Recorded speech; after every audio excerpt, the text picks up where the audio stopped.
Charts are a visual representation of data. And would you believe that a graph is actually a type of chart? So while all graphs are considered to be charts, not all charts can be classified as a graph. The main purpose of a graph is to represent the mathematical relationships that exist within our data. As we discussed, all charts are not graphs. There is a school of thought that diagrams and tables are types of charts as well. But let's not get too technical, as a pie chart is a graph. The visual element of the graphs, such as the slices of the pie, the bars, columns, and lines are considered to be the charts, while the data behind the visuals refers to the graph. So it can get a bit confusing, but once again, don't be too concerned with the theory.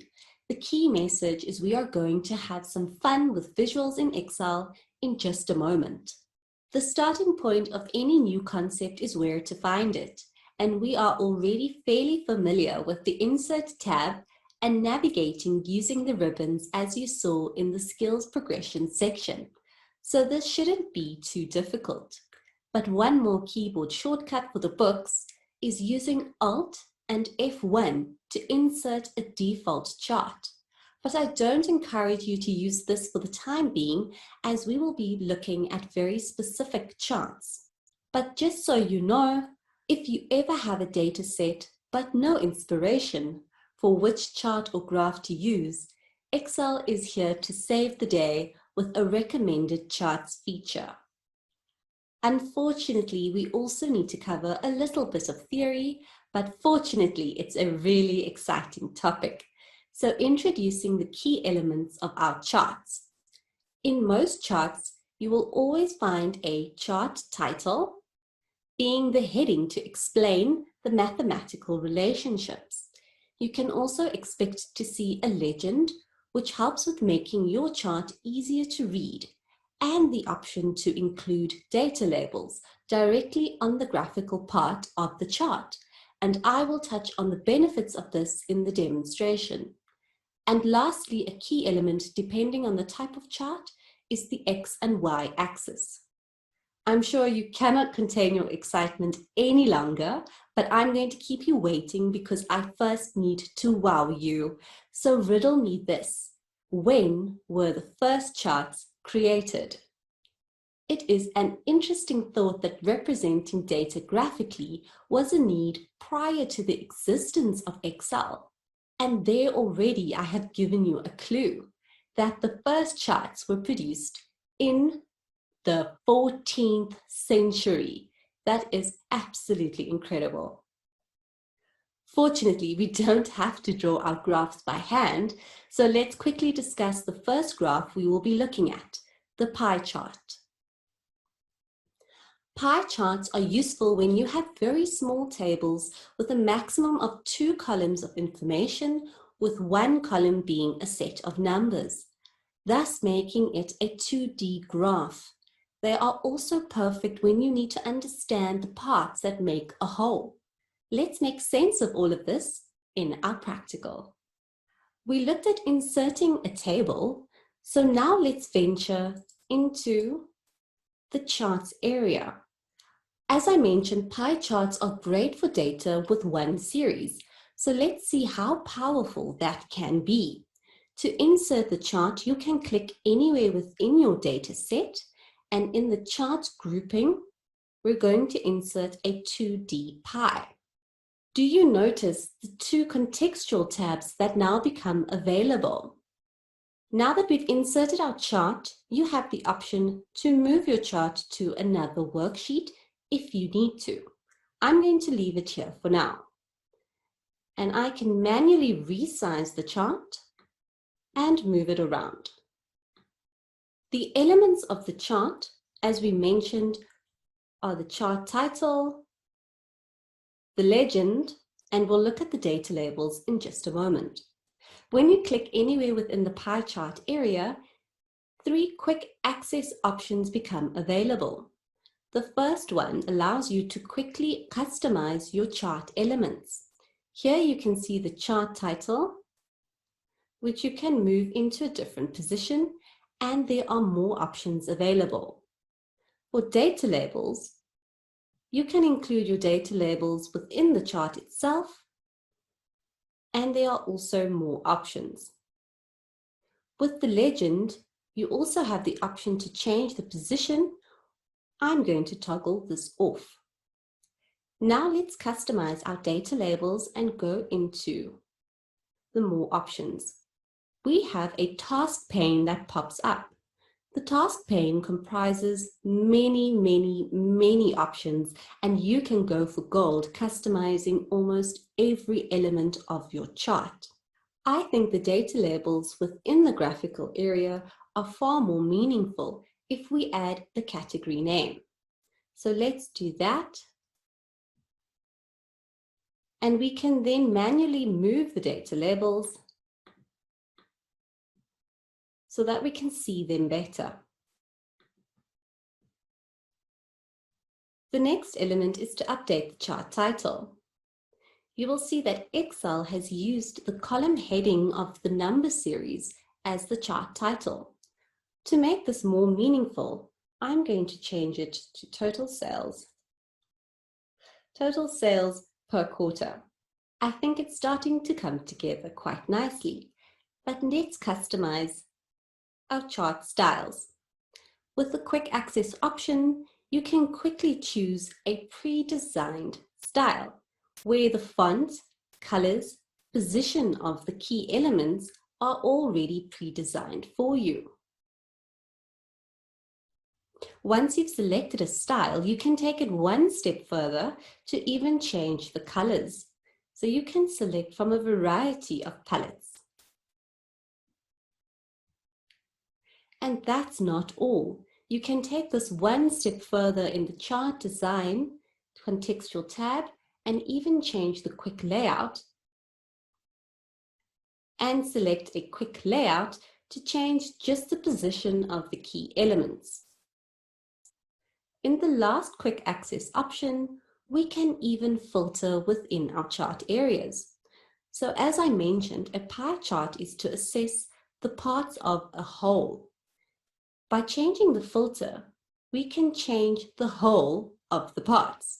If we want to just look at quarter 1 and quarter 2 sales, the pie chart will update automatically. The other point I mentioned is that pie charts are only useful for one series of numbers. If we want to add in year 2 sales, we can insert another pie chart.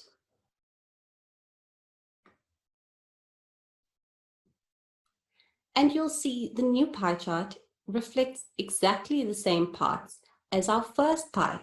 In order to reflect the year 2 sales, we will now have to apply a filter and switch our series to year 2.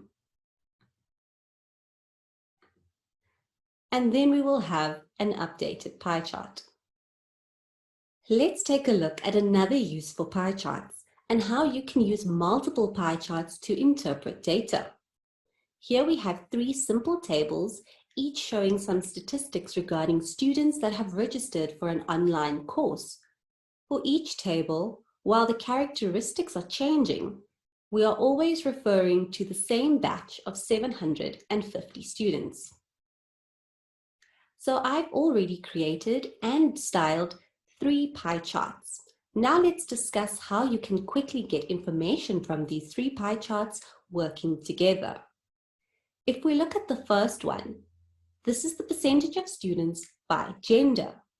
And immediately you can see that majority of our students are female. Moving on to the second pie chart, majority of our students are within the age bracket 40 to 49 years. And in the last pie chart, majority of our students reside within District 2. So now we can adjust and adapt our marketing information.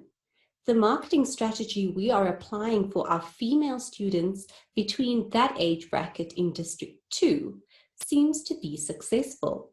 So we can extract the best elements of that marketing strategy and apply it to our male students in the other 3 age categories in districts 3 and 1 to boost registrations in those areas.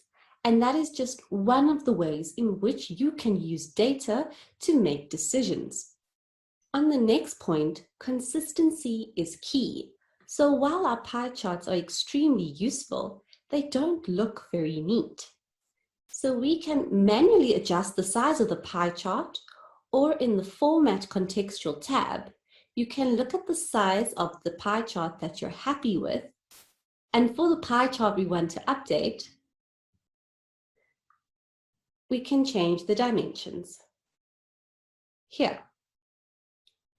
Now we can align the two graphs by selecting, and in the Shape Format Contextual tab, align them to the top. Now our pie charts are beautifully aligned. On the last point, you will see that I have created a column to include the percentages relating to our information. This is not necessary, as you can update what your data labels will reflect by editing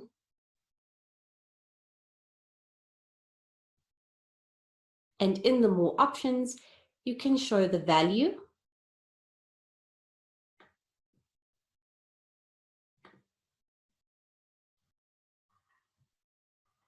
and if you want to reflect the percentages, you can show both the values and the percentages or just the percentages, and Excel is able to automatically calculate those based on our numbers. In the last example, I've created another way to use a pie chart. We can use pie charts to analyze our personal budgets to see where we may have been a bit overindulgent. Here you get a bird's eye view of the major spend categories in this month. So let's look at the graph to see how we can make better financial decisions. So perhaps instead of spending so much money on entertainment, why not put away some more money into our savings? And perhaps watch more Netflix. A cool feature is that these charts are dynamic. So should we adjust the data in our table, our pie charts will immediately be updated as well. In summary, there are many pros and cons to using pie charts. As I mentioned, pie charts are great where there is one set of numbers. However, you cannot include negative numbers or items where the value is 0, as these would not make sense in a pie chart. And while pie charts are great for a quick bird's eye view of your data, they are not great for comparing data year on year or over a period of time. And it is also recommended, as a rule of thumb, to not have more than 7 categories in a pie chart. I think my budget is stretching it a little bit with 9, and should I add any more categories, it could become quite messy. Here are the examples we looked at in the demonstration to give you an idea of the circumstances in which you would use a pie chart. Can you think of any more? How about this one? I think we can all agree with the sentiment of this graph. If you thought that was fun, let me get you excited about what's still to come in this lesson. If you thought pie charts were delightful, wait till you see the next ones. We're going to be looking at column and bar graphs, and we've still got another practical followed by your lesson challenge. So let's get straight to it. An important difference to understand is the difference between a column and a bar graph. While you can represent the same data set using either of these, the directions of the bars differ in that the columns are vertical while the bars run horizontally. There are certain instances where you would use a column instead of the bar graph. but they both ultimately achieve the same result. You can use the column graph for comparing two or more categories within a data set and even show the comparison over a period of time. And like with the columns, the bar graph is also 3D, but here you reflect your categories along the y-axis with your time period along the x-axis. And where your label categories are fairly long, this would be the more suitable option. But now let's see this in practice. Do you recognize our table? I've selected a column chart in this instance instead of the pie chart. And you can see it is much easier to show the categories in this visual representation. But what's different? Here we have an x-axis and a y-axis. So you can see the total spend per category and also compare the categories with the largest and smallest figures. To make the chart a bit neater, you can even include your data labels within the visual. I'm going to move them to the inside end. Now that we have the data labels included, another tip is to then remove the primary vertical axis to create more space within your chart and it looks visually more appealing. Another note is that all our charts are dynamic, so if we update our data, the changes are immediately reflected in our chart as well. Column charts are great for comparing categories over a period of time. So here we have a table with 3 products and the revenue those products have generated for the financial year. To insert the column chart, we'll follow the same process as inserting a pie chart and we'll select a 2D column. I'm going to manually resize the chart so that we can understand the visual a bit better. And here you can see there is a column for each of our products for each month, as well as the revenue generated per month. What would be useful in this chart is to include our trend lines. So let's go ahead and add that for product 1, for product 2, and for product 3. You'll notice that the legend has been updated as well, and the linear lines have made it easier to interpret our data in that products 1 and 2 seem to be increasing over the year, while the sales of product 3 are steadily declining. So that might require some interpretation and further analysis. If we look at the chart elements for a column, you will see there are additional elements including the axes, axis titles, and we can even include a data table below our chart and toggle the grid lines on and off depending on your preference. And I think now we have a really good sense of what product is doing well in each month. Let's have a look at this in a bar chart. So to insert the bar chart, again we'll follow the same process and select a 2D bar. After resizing our chart, you'll notice that it represents the very same information, but just in a vertical view. Here, some additional options is we can switch the row and column data so that we reflect the products on the y-axis. You can change your view depending on the information you want to gain from your chart. If we want to then reflect the products per month, we can change the order to show product 1 first. In the select data, you can use the arrows to toggle the position in which you want to reflect your products. So while this bar graph serves the same purpose as a column, it is better when your vertical axis labels are much longer. In this instance, our labels are not too long, but let's have a look at an example where this could be the case. In this scenario, my birthday party is around the corner, and I've sent out a survey to my friends to get a sense of who is able to attend on that date. After collating the responses, I wish to view this in a bar graph. So I will insert a 2D bar. And after resizing, I can quickly read the data labels. And at a glance, it appears the number one reason that most people won't be able to attend is due to the weather. So I guess I best reschedule my event.